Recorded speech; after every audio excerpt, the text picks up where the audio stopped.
வணக்கம், welcome to stitch with மல்லி. இது கிளாஸ் 4 வீடியோல நம்ம என்ன பார்க்க போறோம்னா ஹேண்ட் ஸ்டிச்சஸ் நம்பர் 3 பார்க்க போறோம்.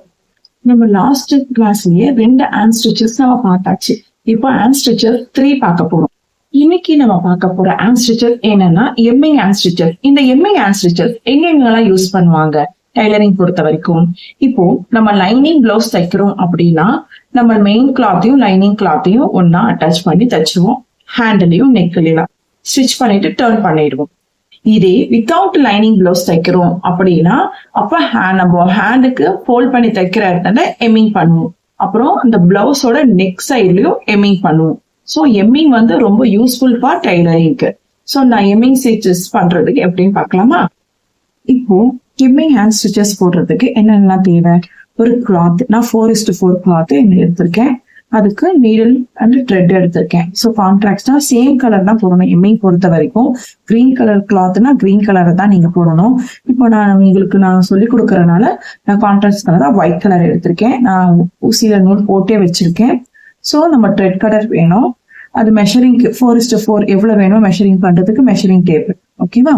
So marking chalk piece, DC, scale எடுத்திருக்கேன். சிசர் எவ்வளவு வேணுமோ நம்ம கட் பண்ணி எடுத்திருக்கேன். ஸோ நான் இப்போ இதெல்லாம் தேவை கிடையாது, நான் கட் பண்ணி எடுத்துட்டேன். So scissor, scale, DC and inch tape இதெல்லாமே வேலை முடிஞ்சிருச்சு. எதுக்கு நான் பென் வச்சிருக்கேன்னா உங்களுக்கு அந்த பாயிண்ட் நான் உங்களுக்கு காட்டணும். ஸோ அதுக்காக நான் பாயிண்ட் இங்க மார்க் பண்ணிருக்கேன். பாத்தீங்களா? இது கரெக்டா நீங்க எப்படி மார்க் பண்ணணும்னா இப்போ இந்த சென்டிமீட்டர் இருக்குல்ல, சென்டிமீட்டர்ல ஆஃப் சென்டிமீட்டர் தான் மார்க் பண்ணணும். இப்போ ஃபார் எக்ஸாம்பிள் இங்க 2க்கு 3க்கு இருக்கு, நடுவுல பிட்வீன் லைன் இருக்கு பாத்தீங்களா, 2.5. ஸோ இந்த 0.5 மார்க் பண்ணீங்கன்னா உங்களுக்கு ஸ்டிச்சஸ் அழகா விடும். நான் லாஸ்ட் வீடியோலயே சொல்லியிருக்கேன் கிளாத் எப்படி கட் பண்ணணும், எப்படி மார்க் பண்ணி கட் பண்ணணும் அப்படின்ட்டு. அந்த வீடியோ பார்க்காதவங்க அந்த வீடியோவை பாருங்க, நான் போட்டிருக்கேன். ஸோ எப்படி மார்க் பண்ணி எப்படி அந்த பிசிலே தட்டால கட் பண்ணணும் அப்படின்னு சொல்லிட்டு. ஓகேவா? அப்புறம் த்ரெட் எப்படி நம்ம ஊசியில நூல் போக்குறதும் சொல்லி கொடுத்துருக்கேன். இந்த லாஸ்ட்ல நாட் வர பக்கத்துல த்ரெட் நீட்டிட்டு இருக்க கூடாது, இருந்தா அதை ட்ரிம் பண்ணிடணும். இப்போ எப்படி ஆரம்பிக்க போறோம்னா ஏதாச்சும் ஒரு கார்னரை நீங்க ஹோல்ட் பண்ணிக்கோங்க. ஹோல்ட் பண்ணிட்டு இந்த கீழ இருந்து இப்ப எப்படி மடிச்சு வச்சிருக்கேன்னா இந்த கிளாத்தை 1 fold 2 fold. ஸோ இங்க 1 2 இருக்கு. இது பேஸ் வந்து கீழே இருக்கு 3. ஸோ டோட்டலா 3 கிளாத் இருக்கு. நம்ம நீடல இன்சர்ட் பண்ணணும். இந்த கார்னர்ல வரும்போது இந்த சைட்ல இருக்க 1 2, இந்த கார்னர்ல 1 2, அதே மாதிரி இந்த சைட்ல இருக்கும் பாத்தீங்களா, இது 1 2. ஸோ டோட்டலா இந்த கார்னர்ல 5 லேயர் ஆஃப் த கிளாத் இருக்கும். இங்க 1 2, இங்க 1 2, இது ஒரு 1. ஸோ டோட்டலா 5. ஓகேவா? இப்போ ஊசிய ஸ்லாண்டிங்கா குத்தணும். உங்களுக்கு நீங்க இப்படியும் ஸ்லாண்டிங்கா குத்தி இப்படி வெளியே எடுக்கலாம். இல்ல எதுக்காக நான் ஸ்லாண்டிங்கா குத்த போறேன்னா இந்த கார்னர்ல இந்த நாட் இருக்கு, அந்த நாட் வந்து நம்மளுக்கு தெரியக்கூடாது, அதுக்காக தான் நான் ஸ்லாண்டிங்கா குத்துறேன். அப்படி இல்லைன்னா நீங்க இது மாதிரி கூட குத்தலாம். காட்டுறேன் பாருங்க. இங்க இருந்து இந்த கிராஸ் இருக்கு பாத்தீங்களா, இந்த ஃபோல்டிங் பண்ணிருக்கேன், மேல ஃபோல்டிங் 1 2 பண்ணிருக்கோம்ல, அந்த 1 2 ஃபோல்டிங்ல உள்ள வந்து ஊசியை குத்தி இப்படி நீங்க வெளியே எடுக்கலாம். அப்போ தெரியுதா? இந்த ஃபோல்ட்ல பிரிச்சிடக்கூடாது. நாட்டு இது உள்ள போய் லாக் ஆயிடும். லாக் ஆன உடனே இந்த கீழ இருந்து மீன்ஸ் 5th கிளாத்ல இருந்து சேர்த்து இந்த 1 2 கிளாத்துக்கு நம்ம எப்படி எடுக்கணும்? கீழே இருக்கிற கிளாத்ல இருந்து கீழ இருந்து மேல டவுன் டு அப், மேல இருக்கிற இந்த 1 2. இப்ப இந்த லைன் தான் நம்ம ஃபோக்கஸ் பண்ணணும். இந்த சைட்ல இருக்க கிளாத்தை தான் ஃபோக்கஸ் பண்ணணும். கார்னர் வரும்போது தான் நம்ம இதை ஃபோக்கஸ் பண்ணணும். ஸோ இப்போ கார்னர் வேலை முடிஞ்சிருச்சு. இப்போ ஊசிய இந்த கிளாத் வழியா எடுக்கிறேன்.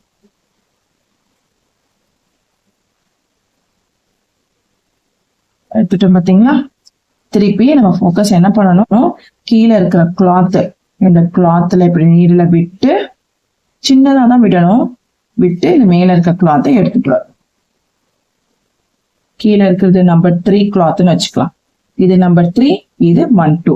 ஸோ அடுத்தது என்ன பண்றோம், 1 2ல வந்துட்டு அப்புறம் திருப்பி அதே 3ல குத்தி 1 2ல எடுக்கிறோம். நான் சொல்லியிருக்கேன் இப்படி பிடிச்சி கொஞ்சம் இழுத்தீங்கன்னா உங்களுக்கு எங்கனாச்சும் லூஸா இருந்துச்சுனாலும் அது ஈக்குவலா வந்துடும். இப்போ நம்ம ஸ்ட்ரெயிட்டா தான் குத்துறோம். ஆனா பாத்தீங்களா நம்ம ஸ்டிச்சஸ் எப்படி வருது, ஸ்லாண்டிங்கா வரும் ஸ்டிச்சஸ். நம்ம கீழே குத்துறது ஸ்லாண்டிங்கா இல்ல, ஸ்ட்ரெயிட்டா தான் குத்துறோம். கீழே பாத்தீங்கன்னா உங்களுக்கு தெரியும், ஸ்ட்ரெயிட்டா 3ல குத்தி, இதான் 3ல குத்தி 1 2ல எடுக்கிறேன். ஓகே, எடுத்து ஸ்லாண்டிங்கா இருக்கு. அகைன் 3ல குத்தி 1 2ல எடுக்கிறேன். இப்போ எதுக்கு இந்த டாட்ஸ் எல்லாம் வச்சிருக்கேன்னு உங்களுக்கு தெரியுதா? ஸோ நான் பாயிண்ட் தெரியறதுக்காக. உங்களுக்கு ப்ராக்டிஸ் ஆயிடுச்சுன்னா உங்களுக்கு ஆட்டோமேட்டிக்கா பாயிண்ட்ஸ் எதுவும் தேவை கிடையாது. உங்களுக்கு நான் காட்டணுமேனுக்காக நான் பாயிண்ட் வச்சு காட்டியிருக்கேன். 3ல குத்தி 1 2. இப்போ இந்த கார்னர் வரும்போது எப்படி பண்றோம்னு பாருங்க. இங்க நம்ம இதை வந்து பிளவுஸ் எம்மிங் பண்ணுவோம், அப்புறம் பிளவுஸோட ஹேண்டுக்கு எம்மிங் பண்ணுவோம், நெக்குக்கு எம்மிங் பண்ணுவோம். ஓகேவா? இது வந்து நம்ம பிளவுஸ் ஹேண்டுக்குனான்னு இல்லை, ஜென்ஸோட பேண்ட் கீழே வருது பார்த்தீங்களா ஃபோல்டிங்க்கும், அதுக்கும் இது மாதிரி தான் ஹெம்மிங் பண்ணுவாங்க. கார்னர் வந்த உடனே என்ன பண்ணணும் நம்மனா, இப்போ இங்க இந்த சைட்ல நம்ம போட்டுட்டு வந்தோம்ல, ஸ்டிச்சஸ் போட்டுட்டு வந்தோம்ல, இந்த சைட்ல 1 2 இருக்கும். இனிமேட் போட போற இந்த சைட்லயும் 1 2 இருக்கும். ஸோ பேஸ் 3 டோட்டலா 5 இருக்கும் இந்த கார்னர்ல. அப்போ நம்ம கீழே இருக்க பேஸ்ல 5 குத்திட்டு இந்த 4யும் சேர்த்த மாதிரி எடுக்கணும். அப்பதான் அங்க போய் ஒரு ஸ்டிப்னஸ் கிடைக்கும். ஓகேவா? இங்க ஒரு 2 நாட் போட்டுக்கோங்க. கார்னர் வரும்போது 2, இந்த சைட்ல ஒண்ணு, இந்த சைட்ல ஒண்ணு வந்து உட்காந்துச்சா. இப்போ அதே போல கீழே குத்தி மேல எடுக்கும். ஸோ ஒண்ணு இல்லை, ஜஸ்ட் அப்படியே மேல வந்துருச்சா. ஸோ அடுத்தது அப்படியே கீழே போயிட்டு மேல.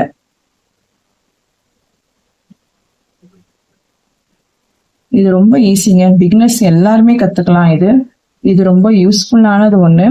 இது எம்மிங் பண்றது வந்துட்டு வெறும் சுடிதார் பிளவுஸுக்கு மட்டும் கிடையாது, ஜென்ஸ் பேண்ட்டுக்கு எம்மிங் பண்ணலாம். அப்புறம் வீட்டுல நம்மளுக்கு அன்றாட தேவையான சின்ன சின்ன கிழிஞ்சி இருக்கும்ல கிளாத்துக்கு, அதுக்குமே நீங்க எம்மிங் பண்ணலாம். ஆக்சுவலா எம்ப்ராய்டிங்ல இது ஒரு எம்மிங் டிசைனாவே கூட போடலாம். நான் உங்களுக்கு ஹேண்ட் எம்ப்ராய்டிங்கும் ஒரு நாள் கிளாஸ் எடுக்கலாம். நம்ம different type of hand embroidering ஸ்டிச்சும். ஸோ நம்ம இப்போ டைலரிங் பேஸ்ல போயிட்டு இருக்கனால நம்ம இந்த பேஸ்லயே போவோம் ஃபர்ஸ்ட். ஓகேவா? இது ரொம்ப அழகா இருக்குங்க. ஆனா என்னன்னா எல்லாமே உங்களுக்கு ஈக்குவல் டிஸ்டன்ஸ்ல தான் இருக்கணும். ஸோ ஈக்குவல் டிஸ்டன்ஸ்ல இருந்தா இந்த ஸ்டிச்சஸ் இல்லை, எந்த ஸ்டிச்னாலும் பார்க்க ரொம்ப அழகா இருக்கும். ஸோ அதை நீங்க ப்ராக்டிஸ் பண்ணுங்க. அப்படி ப்ராக்டிஸ் பண்ணதுக்கு ஸ்டார்டிங் இது மாதிரி நீங்க டாட் வச்சு மெஷர் பண்ணி கூட நீங்க பண்ணலாம், தப்பே கிடையாதுங்க. என்ன நம்ம சின்ன குழந்தை மாதிரி நம்ம பண்றோமே அப்படின்னு நினைக்கவே நினைக்காதீங்க. டைலரிங் பொறுத்த வரைக்கும் ஃபினிஷிங் தான் அழகா இருக்கும்.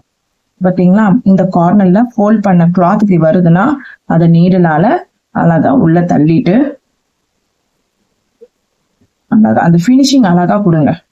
கொடுத்துட்டு இப்போ கீழே இருந்து மேல நீடல வெளியே எடுத்துட்டு திருப்பி அகைன் ஒரு தடவை கீழே சேம் அதே இடத்துல 2 தடவை பண்ணுங்க. நீங்க டைலரிங்க வந்து கஸ்டமருக்கு எவ்வளவு சூப்பரா தச்சு கொடுக்குறீங்களோ, ஃபினிஷிங் அழகா கொடுக்குறீங்களோ, அப்பதான் கஸ்டமர் நம்ம கிட்ட வந்துட்டே இருப்பாங்க.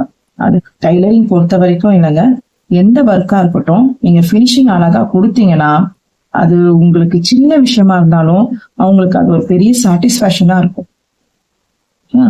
ஸோ நம்ம வந்து குழந்தை மாதிரி பண்றோமே அப்படிலாம் நினைக்கவே நினைக்காதீங்க. நம்ம குழந்தை மாதிரி பண்றோமோ பெரியவங்க மாதிரி பண்றோமோ எல்லாம் முக்கியம் கிடையாது. நம்ம ஒரு வேலையை பர்ஃபெக்டா செய்யணும், அதுதான் முக்கியம். ஃபினிஷிங் பண்ண போறோம். அதே போல கீழே இருந்து மேல கொடுக்க போறோம். கொடுத்து அங்க கார்னர் நம்ம 2 கொடுக்குறோம்ல, 1 கொடுத்தாச்சு. அடுத்தது 2 கொடுக்கும் போது இங்க நம்ம இப்போ நாட் போடணும். நாட் எப்படின்னா அதே போல கீழே பேஸ் 5th இருந்து கிளாத் எடுத்து 1 2 3 4 கிளாத் சேர்த்த மாதிரி 5 கிளாத் இந்த கார்னர்ல நம்ம நீடில் இன்சர்ட் பண்ணிருப்போம். இப்போ மேல இருக்குள்ள த்ரெட், இது நீடில் மேல 1 2 டேர்ம் நம்ம ரோல் பண்ணி அந்த நீடில வெளியே எடுக்கும் போது இப்படி வருமா, அப்படியே கட் பண்ணாதீங்க. கொஞ்சம் இந்த கிளாத் த்ரெட்டை in out up and down shake பண்ணீங்கன்னா அந்த நாட்டு போய் நல்லா டைட்டா ஃபிட் ஆயிடும். ஸோ நீங்க அப்படியே கட் பண்ணாதீங்க. எப்பவுமே இந்த நாட் போட்டு முடிச்ச உடனே கட் பண்ணாதீங்க. இந்த நாட் போட்டு முடிச்சுட்டு எங்கன்னா ஒரு ஊசியை குத்தி வெளியே எடுங்க. வெளியே எடுத்துட்டு இப்போ அந்த த்ரெட்டை ஒட்டி கட் பண்ணுங்க. இருக்குல்ல, இந்த த்ரெட்டை நல்லா ஒட்டி உங்களுக்கு எப்பவுமே அந்த நாட்டு ஸ்ட்ராங்காகவும் இருக்கும். அந்த நாட் இன்கேஸ் பெருசா இருந்தா கூட அது கிளாத்துக்குள்ள போயிடும். ஓகேவா? இப்ப பாருங்க எப்படி இருக்கு. ஸ்லாண்டிங்கா இருக்கு. இந்த சைடு பாத்தீங்கன்னா இப்படி ஸ்லாண்டிங்கா இருக்கு. சோ தெரியுதா? அழகா இருக்குல்ல? சோ பேக் சைட்ல எப்படி இருக்குன்னு பாக்கலாமா? பேக் சைட்ல எல்லாமே டாட் டாட் டாட் டாட்டா தெரியுது. நம்ம இங்க டாட் வச்சு ஸ்லாண்டிங் லைன் போட்டோம். ஆனா பேக் சைட்ல வரும்போது டாட் டாட்டா தெரியுது. ஓகேவா?